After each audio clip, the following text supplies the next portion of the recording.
말씀 찾으신 줄 알고 말씀 봉독하도록 하겠습니다. 너희를 미혹하는 자들에 관하여 내가 이것을 너희에게 썼노라. 너희는 주께 받은 바 기름 부음이 너희 안에 관하니 아무도 너희를 가르칠 필요가 없고 오직 그의 기름 부음이 모든 것을 너희에게 가르치며 또 참되고 거짓이 없으니 너희를 가르친 그대로 주 안에 거하라. 아멘. 참 좋은 말씀이죠, 그죠? 저 이 말씀 너무 은혜가 돼요. 정말 너무 감사하고 이 말씀 자체가 참 성령 하나님께서 우리에게 함께 하심으로써 뭐 가르침을 막 아예 안 받는다 이런 것이 아니라 뜻하심들을 분별할 수 있도록 도우시고 우리를 정말 세상 끝날까지 주님의 나라 그날까지 안전하고 보호하시고 인도하여 주신 줄 믿습니다. 그래서 이 말씀이 참 너무 감사한 것 같아요. 우리 그 성령 하나님만 따라가기를 인도함 받기를 다시 한 번 더 주님의 이름 축원합니다. 오늘 말씀의 제목은 오늘 말씀의 맨 끝마디처럼 그대로 주 안에 거하라 라는 제목으로 말씀 나누도록 하겠습니다. 여러분 이런 말 들어보셨죠? 내일 이 땅에 심판이 멸망이 온다 할지라도 나는 여전히 한 그루의 사과나무를 심을 것이다. 많이 들어보셨죠? 한국에서는 이게 잘못된 게 스피노자가 한 이야기로 알려져 있지만 그게 아니라 세계적으로는 이제 종교개혁자 루터가 한 이야기로 많이 알려져 있습니다. 뭐 루터가 했다라는 뭐 정확한 문헌 또 없어요. 뭐 없지만 과거에 이제 독일에 루터를 따랐던 신앙 공동체가 이 나치의 탄압 속에 있을 때 얼마나 힘들었겠습니까? 그런데 신앙 공동체가 했던 고백이 이 고백이에요. 나는 그 뜻이 뭐냐면은 오늘 이제 내일 주님 다시 온다 해도 하나님의 뜻대로 나는 오늘을 살겠다. 나치의 핍박 속에 오늘 죽는 한이 있어도 나는 하나님 뜻대로 살겠다는 고백으로서 이런 고백을 했다는 것입니다. 사랑하는 우리 차원교회 성도 여러분, 우리도 내일 주님이 다시 온다 할지라도 하나님의 뜻을 따라 오늘을 살아갈 수 있는 저 여러분 되기를 주님 여러분 축원합니다. 네. 유튜브 우리 하고 있잖아요. 우리 처음교회 계정을 사용하고 있는데 깜짝 놀란 게 있어요. 뭐냐면은 요즘 이제 알고리즘이 이제 아무래도 교회 계정이니까 교회 영상도 많이 보고 뭐 이래저래 해놓은 거 있는데 알고리즘이 참 이제 좀 대략 난감한 알고리즘이 계속 뜨더라고요. 요즘에 이제 아무래도 전쟁이나 이런 주제들이 좀 아무래도 있다 보니까 좀 자극적인 이래 뉴스들처럼 이제 내용도 이제 말씀이든 뭐 세미나든 뭐 강의든 뭐 이런 하여튼 그런 주제들인데 좀 뭐라 해야 될까요? 마지막 때를 이제 막 그런 이제 뭐랄까요? 그런 것들을 그 주제를 다루는 이제 영상들이 참 많이 올라와 있더라고요. 이 중동에 일어나는 이 전쟁이 이제 뭐 곡과 마곡의 전쟁이다, 뭐 아마겟돈의 이제 전조다, 막 이런 식으로 그런 이제 사람들의 이목을 자꾸 끌고 뭔가 두려움을 주는 이제 영상들이라 해야 될까요? 딱 봤을 때 어떤 것 같아요? 그런 거 보셨는지 모르겠어요. 이제 자기 알고리즘에 따라서 다르겠지만 최근에 저는 그렇게 느꼈어요. 아무래도 이제 러시아 이 전쟁도 그렇고 뭐 코로나를 우리가 거치기도 했고 이제 지진도 그리고 큰 재난들도 또 지금 중동에 거기 완전 이제 타약고잖아요. 거기에 지금 불이 붙으려고 하고 있으니까 세계적으로 사실 난리입니다. 이건 진짜 난리의 소문이 지금 퍼져나가고 있는 그런 상황이라고 맞아요. 맞긴 맞는데 그거를 이런 이제 궁금하기도 하겠죠. 이런 부분에 대해서 궁금한 사람들을 위해서 이제 그런 영상들을 올리기도 하겠지만 그게 딱 그냥 이제 썸네일이라 하잖아요. 그 첫 장면을. 그러니까 딱 봤을 때 사람의 마음에 뭔가 이제 훅 하고 들어오는 게 있더라는 거죠. 뭔가 사람들 마음 가운데 두려움이나 조급함을 준다든지 뭔가 이거를 안 봐서는 안 되고 큰일 날 것 같은 그런 이제 자극적인 제목들을 걸고 색깔도 막 빨갛고 노랗고 막 해갖고 막 그런 이제 영상들이 요즘 좀 많이 보이는 것 같아요. 계속 있었어요. 그런 게 꾸준하게 있었는데 그냥 이제 최근에 대해서 이게 좀 더 이제 눈에 띄는 것 같다라고 말씀드리고 싶어요. 참 이제 뭐 여러 가지 이제 유튜브 컨텐츠가 많은데 참 건전하지 않은 것들도 있어서 좀 안타깝기도 한데 그냥 이런 생각이 들었어요. 그런 걸 보면서 지금 전쟁 중이잖아요. 저기는 이제 시리아하고 뭐 이쪽까지도 확전되려고 하는 지금 상황이고 가자 지구로 대규모 전력을 투입하려고 하고 있는 참 그런 상황입니다. 정말 이제 더 많은 사망자가 나올 수 있는 그런 상황인데 전쟁에 날리기도 한데 이것은 이제 육신의 전쟁 이거 참 무서운 일입니다. 그런데 이거보다 사실 저는 더 와닿는 게 뭐냐면은 이 육신의 전쟁도 두렵지만 이 시대의 진리 전쟁. 그러니까 우리의 이런 이제 말씀의 전쟁이 참 온 것 같다라는 생각이 들었어요. 유튜브를 보면서 서로 그렇잖아요. 날 봐, 날 봐. 썸네일들이 다 날 보라고 막 그러고 있잖아요. 나 봐, 내가 더 자극적이야. 내가 더 자극적이야. 여기 봐, 여기 봐. 이러고 있잖아요. 유튜브 썸네일 보면은. 참 그런 걸 보면서 서로 자기 말씀을 봐달래요. 그러면서 참 느꼈던 게 이 시대에 진짜 우리에게의 전쟁은 뭐 육신의 전쟁에 이제 총과 칼과 대포와 미사일의 전쟁도 올 수도 있겠지만 사실은 더 무서운 전쟁인 우리의 영적 생명이 달려 있는 진리 전쟁 중에 있구나라는 그런 생각을 좀 하게 되었어요. 우리 전도사님 이사하신 거 아시죠? 네, 이사 신방하면서 밥 먹고 나서 이런 얘기 또 했던 것 같은데 사실 이 진리 전쟁은요 오래됐습니다. 예수님 이제 우리 기독교가 세워지고 나서 계속 있었어요. 유대교 기독교인들 막 이러면서 계속해서 이단과 다종교 간의 진리 전쟁은 사실 오래되었어요. 지금까지 그랬듯이 앞으로도 계속 이 진리 전쟁은 계속될 것입니다. 그런데 문제는요. 정말 이제 주님 오실 때가 다 돼 갈수록 뭐냐? 밖에가 아니고 기독교 안에, 교회 안에 일어나는 진리 전쟁이라는 거예요. 예전에 신앙 공동체 하면 어떻습니까? 한 목소리를 냈던 것 같아요. 저 뭐 잘은 저 교회사 뭐 교회론 이런 거 잘 모르지만 이제 예전에는 신앙 공동체 하면은 하나의 고백했던 것 같은데 과연 지금 이제 오늘날 신앙의 공동체가 과연 같은 목소리를 낼 것인가라고 생각해 봤을 때 여러분 어떠실 것 같아요? 교회에 있는 한 지붕 아래에 함께 예배드리는 교인이잖아요. 같은 어떤 지역 교회의 교인이잖아요. 그런데 그 교인들이 신앙에 대해서 고백을 할 때 여러분 어떠실까요? 다 같은 고백하실 것 같아요? 저는 자신이 없더라고요. 한 목소리로 낼 거라는 확신이 좀 들지 않은 것 같습니다. 그렇잖아요. 지금도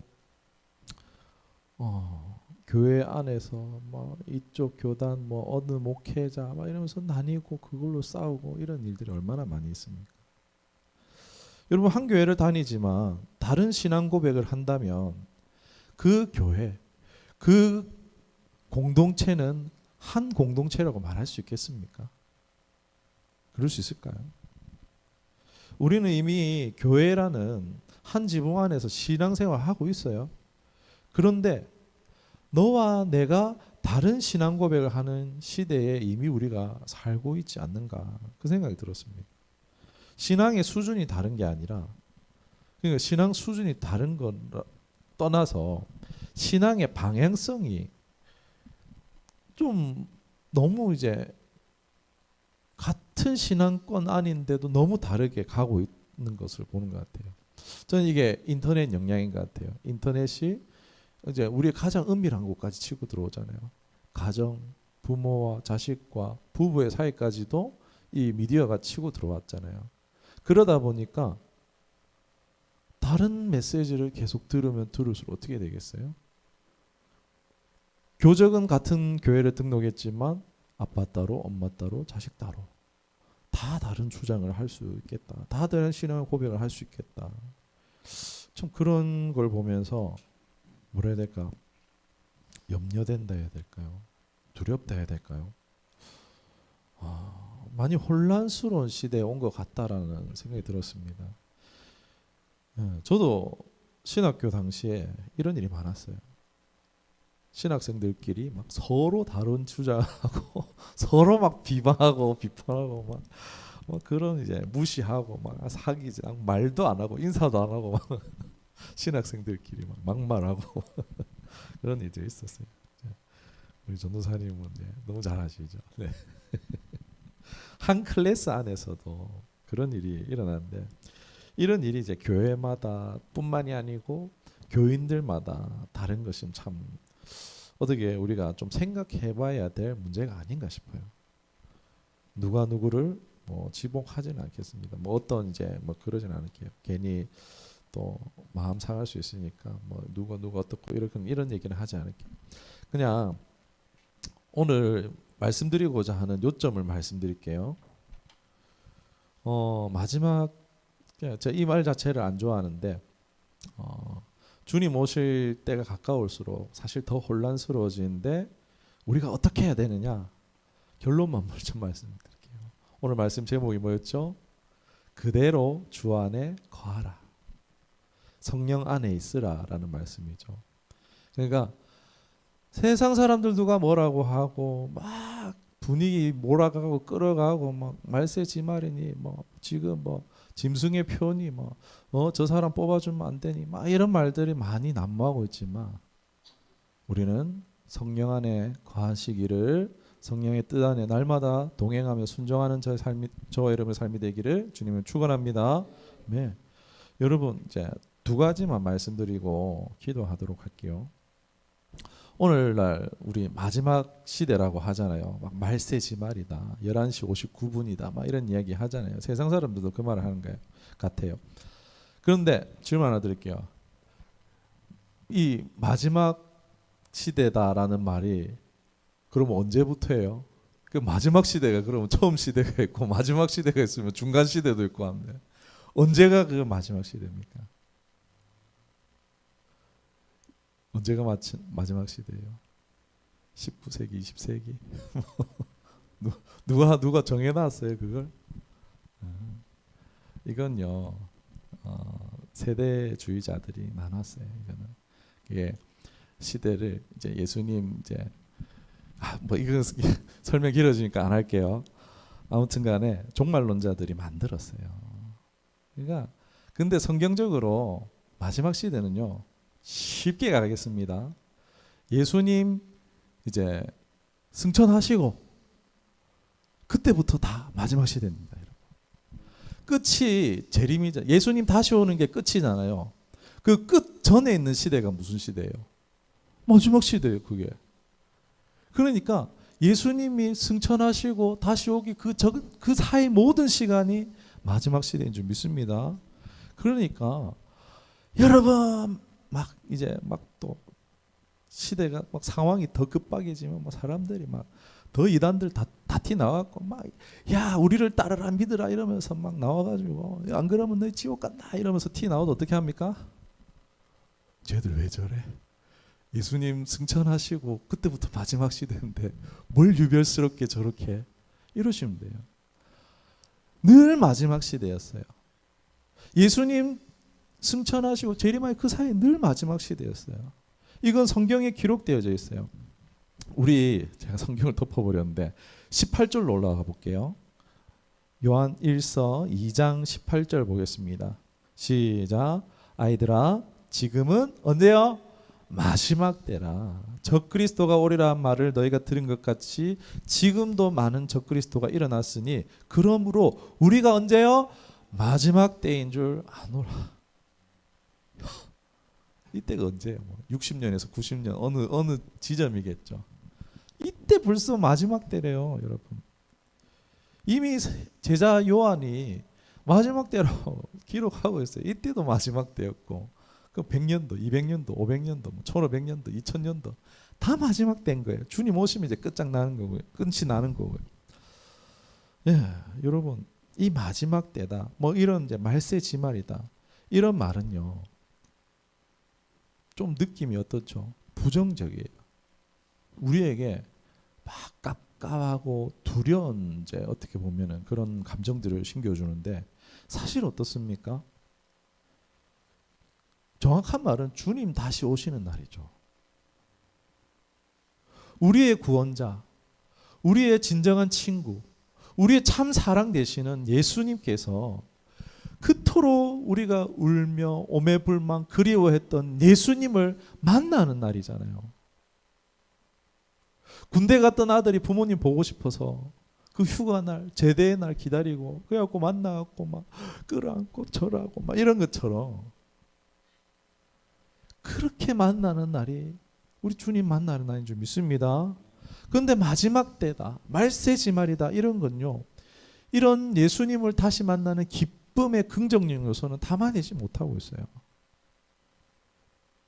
이단이나 이단 성향을 가지고 있는 공동체의 특징이래요.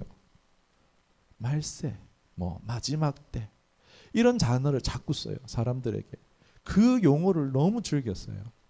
얼마 안 남았어요. 임박했다라고 사람들에게 두려운 마음들, 공포를 조장하고 마음이 막 급하게 하고 혼미하게 만들고 그런 상황에서 행동을 요구하고 그러면서 결단을 요구하는 겁니다. 자기들을 따르라고. 자기들에 속해야지만 이 혼미한 때를 탈출할 수 있고 막 자기들을 그리고 막 어떤 심지어는 자기 공동체에 들어오라는 거예요. 우리 공동체에 들어오지 않으면 다 이제 그 딱 뭐예요? 이단이죠. 뭔가 하지 않으면은 구원받지 못한다. 그 율법주의잖아요. 예수님이 율법을 폐하러 오셨잖아요. 모든 이단이 여러분 율법주의인 거 아십니까? 토요일 날 예배 안 들으면 지옥 가. 우리가 가진 성경 안 보면 지옥 가.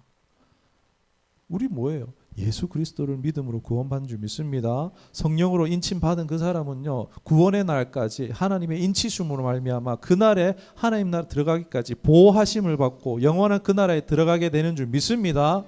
이게 우리 신앙 고백이에요. 그 뭘요? 뭐 안 하면, 뭐 하면 말도 안 되는 소리 하고 있죠. 그런데 현혹된다라는 거예요. 미혹된다라는 거예요. 마태복음 24장 24절에 보면은 예수님께서 뭐라고 하십니까? 택한 자도 미혹하리라라고 말씀하고 있어요. 택한 자도. 사도 요한이 이런 말을 한 이유도요. 지금 기독교는 이 말씀의 당시는요. 유대 사회의 견제가 계속 있었어요. 그리고 로마에 그 계속된 심한 박해가 있었다는 사실을 여러분 역사적으로 알고 계실 겁니다. 그런 사회적 분위기 속에요. 사람들에게 이제 종말론자들의 가르침이 활발했을 거예요. 미혹하는 자들에 대해서 사도 요한이 말해주는 거예요. 어떻게 해야 되냐? 그대로 있어. 내일 주님 다시 오신다고 해도 이 세상이 끝장난다 해도 그대로 있으라고. 우리 주 안에 있잖아. 그대로 주 안에 머물라라고 지금 요한이 말하고 있는 것입니다. 우리가 예수님의 복음 듣고 영접함으로 우리에게 오신 예수의 영, 성령의 기름 부으심 안에서 그 뜻 안에서 계속 순종하기를 말하고 있는 것입니다. 저는 이 참 유튜브가 편리하지만 너무 이제 좋은 점도 있지만 이게 안타까운 게 그렇잖아요. 미혹이란 게 그렇잖아요. 여기서 미혹이란 말하면은 나 미혹이야 하고 오지 않잖아요. 뭔가 세상의 대세나 뭐 정보나 이 가르침으로 온다는 거예요. 그러니까 내가 알던 얘기를 해요. 내가 생판 모르는 얘기를 하는 게 아니라 유명한 사람이 굉장히 유명하고 굉장히 또 똑똑하기도 하고 정말 좀 검증된 사람이 나와서 막 이걸 신박하게 풀이하고 정말 호기심을 자극하는 그 주제들을 가지고 얘기하고 그리고 앞으로 어떻게 될 거다는데 막 그대로 되는 거예요. 막 진짜 와 막 곡과 마곡에 그게 우크라이나 러시아고 막 저기 중동에 어디고 막 맞아 떨어져요. 와 진짜네, 진짜네. 기가 막히게 잘 들어 맞아요. 야, 그러니까 이러니까 내 말 맞죠? 내 말 맞죠? 내 한 대로 했죠? 그러니까 이렇게 이렇게 해야 돼요. 이렇게 이렇게 저렇게 대비해야 해요라고 이 사람들이 말한다라는 거예요. 이 미혹은요, 세상을 향한 미혹이 아닌 줄 압니다. 바로 성도들을 향한 미혹이에요. 미혹이야 하면서 오지 않고 어떻게 옵니까? 나 진리야 하면서 온다라는 거예요. 나 하나님 말씀이야 하면서 온다라는 거예요. 지금 보니까 앞으로 더 그럴 것 같아요. 지금 막 고조되고 있는 이 상황들이 점점 더 심해지면서 재해도 예전 같지 않고 뭐 전쟁에 이런 것들 뭐 다 예수님 말씀하신 징조들이 있으니까 뭐 그렇다 싶은데, 저는 우리는 이제 아까 제목에서 말씀드렸듯이 성령 안에서 거하면 되는 줄 믿습니다. 그런데 얘들은 가만히 안 있다는 거예요. 정말 논자들은 이제 막 으아 우리 때다 이러면서 일어난다는 거예요. 으아 더 기승을 부릴 거예요. 그런데 여러분, 이 미혹이란 게요, 적그리스도라서 이제 그 사람들 미혹하는 게 아니에요. 그러니까 어떻게 보면은 이 영적인 건데, 감기, 우리 육신에 감기가 오는 것처럼 미혹도요 감기처럼 올 수 있어요. 그러니까 순간 거기 혹했다가 이게 아니지 이러면서 감기 떨어내듯이 이겨내듯이 이겨낼 수 있는 게 이렇게 미혹이라 할 수 있는데, 뭐 꼭 이제 어느 목사님이 뭐 어느 이제 단체가 이런 말을 했다가 막 또 다시 이제 정정할 수도 있기도 한데, 뭐 저는 뭐 누가 뭐 적그리스도다 이렇다고 보지 않습니다. 그 영들이 계속해서 미혹하면서 사람들을 이제 쓰러뜨리고 하기 때문에 아무튼 저도 혹시나 저도 여러분 제가 앞에서 이게 짐승의 표입니다 여러분 이거 받으면 이러면 어떻게 해야 돼요? 목사님 좀 미혹되셨네 감기 걸리셨네 이러면서 좀 기도해 주시기 바랍니다. 예, 아무튼 점점 이제 그 미혹이 많아진다는 거예요. 막 코로나 이후에 바이러스 많아진 것처럼 우리의 영적인 이제 진리의 이제 미혹들도 많아질 거예요. 호기심 주제, 자극하는 주제나 쏙쏙 들어맞는 성경풀이나, 교회에서 왜 그걸 못하는지 모르겠어요. 아무튼 계속해서 위기를 강조하며 사람들에게 부담감과 두려움을 주고 행위의 선택을 뭔가 부추기고 결단을 요구할 겁니다. 나아가 자신들의 그룹에 속할 것을 또 다른 곳에 구원이 없다고까지 말할 겁니다. 자기들에게 오라고. 오랜 이단의 그런 이제 극단적 종말론 단체들의 전형적인 패턴이에요. 점점 혼란이 가중되어지는 이 치밀한 시대에 더 치밀해질 거예요. 우리의 그때에도 이 신앙의 기본, 우리 구주를 영접하고 우리에게 오신 성령의 날마다 그 인도하심을 받고자 삼아하고 동행하며, 그게 뭐겠어요? 사랑하는 거죠. 하나님과 교제하는 거죠. 그러한 신앙을 할 때에 우리가 세상의 풍파가 온다 할지라도 반석 위에 선 것처럼, 그리고 꺼지지 않는 불처럼 우리가 든든히 서갈 줄로 믿습니다. 미혹이 와도 흔들리지 않는 것은요 어떻게 해요? 하나님을 사랑하는 신앙인 줄로 믿습니다. 우리가 이 어떠한 상황 가운데서도 흔들리지 않고 굳게 서갈 수 있는 저와 여러분 되기를 주님의 이름으로 축원합니다. 기도하겠습니다.